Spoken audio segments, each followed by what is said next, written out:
Hey, what's up, everybody? Welcome back to NRW. I'm your host today, Rob Medina, and I thank you very much for joining me here today because today I'm reviewing the Netflix original movie In Red Notice. This is the film that stars Gal Gadot, Dwayne Johnson, and quite possibly the second greatest Canadian of all time, right after Bret the Hitman Hart and Ryan Reynolds. And this is a film that was written and directed by Ross and Marshall Thurber, who many of you guys may not know by name, but I'm sure you recognize his films. And he had directed, I think, one of the funniest comedies in the last 20 years in A Dodgeball, a true underdog story. And he also directed Central Intelligence and Skyscraper, both which had starred Dwayne Johnson. I just saw this movie less than an hour ago, and for many of you guys that know how I like to do reviews on this channel, I was contemplating if I actually want to do that here because it does take a bit of time. So I thought I'm just going to do it right off the cuff and let you know what I think fresh off the press here. I didn't like the movie. I wanted to, and when I saw the trailer, I was very hesitant to even check out the film because the trailer did not make the movie very interesting at all. So I decided to give it a shot, watch it, and then do the review for it. And I don't think it's a very good movie by any means. There were moments of the film that I thought worked very well, primarily between Ryan Reynolds and Dwayne Johnson. The plot actually wasn't the problem because the plot is pretty simple. There's a missing egg out there that was given to Cleopatra by Mark Antony, not the singer, but Mark Antony, who had married Cleopatra thousands of years ago. He had given her 3 eggs for her birthday that were made out of these very expensive materials. Those eggs went missing, and then 2 of those eggs were found. The third one's still out there, and that is pretty much what the plot is centered around, in finding that missing egg. And that's where Ryan Reynolds, who plays a thief in that movie, who's looking for that egg to sell to the highest bidder. Dwayne Johnson is an FBI profile who's going after him along with his Interpol agent, and then Gal Gadot is more or less the main villain in this movie, who plays the bishop. As far as the positives are concerned, really what I liked about the movie was Dwayne Johnson and Ryan Reynolds. That was really it. Those were actually the best parts about the film, because there were moments in the film that were very genuinely funny, mainly because of Ryan Reynolds, but also there was actually some nice, decent character moments where you actually get to see some legitimacy as far as their true acting capabilities, as far as Ryan Reynolds and Dwayne Johnson are concerned, where you really get to sit down with the characters and have these nice little moments with them. But that is very short-lived, and it moves right on to the next gag in this film. I'm not going to be sitting here and shitting on the movie and saying what sucked about it, because there's a lot that I just did not like, but I will highlight some positives of which I just covered now, which was pretty much it.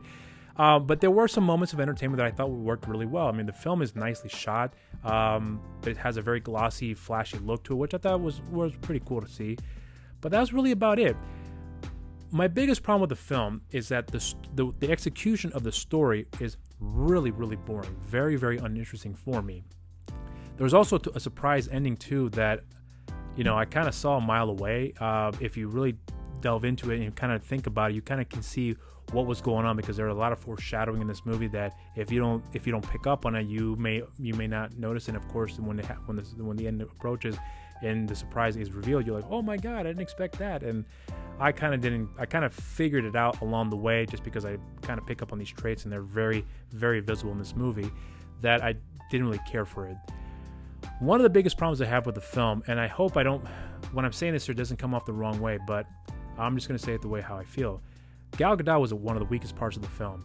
She's not a bad actress, but I don't think her performance in this film really was at her best. The character she plays is a very generic character, and there's really nothing interesting about her character that I took away from that I liked at all.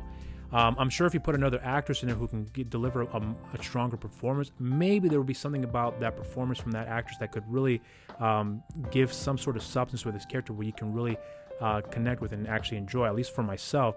But Gal Gadot with this character, the bishop, didn't do anything yet for me. There were moments where she was actually pretty good, but outside of that, out of those little moments here and there, there's really nothing interesting about her at all.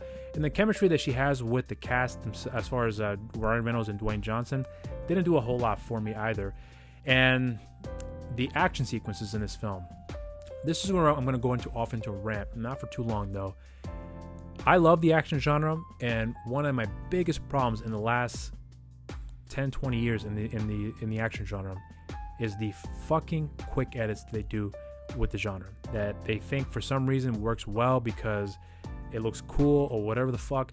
I hate that shit, and they do a lot of that in this movie, where you have a guy falling off a ledge, and instead of just seeing the fall take place and let it just sink in and really see the effect on that, they do this stupid ass edit where the guy jumps off the ledge, and all of a sudden the next shot is him already landing, and then they move on to the next set of events. The movie's just under 2 hours long, and it felt long for my own taste. I thought it dragged on way too much. And what I think they should have expanded on to make the film at least somewhat entertaining would have been the action sequences, which looked really good if you removed all the stupid ass quick edits and just let it just play itself out. I think that would have helped the film in its favor. But instead, they do that stupid ass nonsense when they just kept cutting and cutting and cutting, and then they go into the gag where they really let it go on for too long, in my opinion.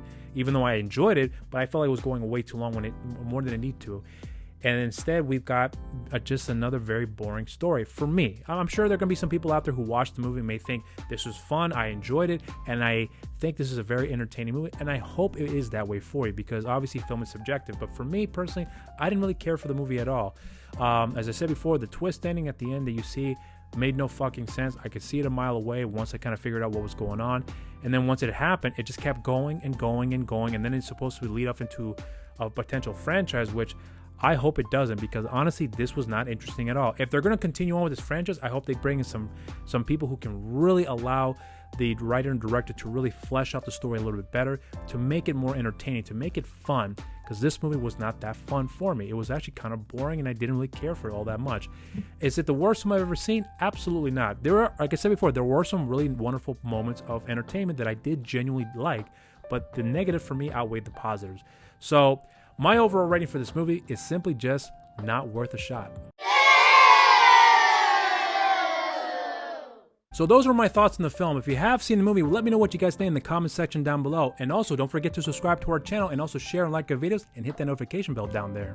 Follow us on our social media accounts on Instagram and Facebook, New Release Wednesdays, and on Twitter at the NRW. Follow me on my social media accounts on Instagram, Rob_Medina0585, on Twitter, RobMedina0585, and on Facebook, simply just Rob Medina. I have a show on the channel here called You're So Cool with Rob Medina, and we have social media too. On Instagram, You're So Cool with Rob Medina. On Twitter, You're So Cool WRM. And I want to thank you all very much for joining me here today. Hope you guys did enjoy the review, and until next time, everybody, stay safe out there, and cheers.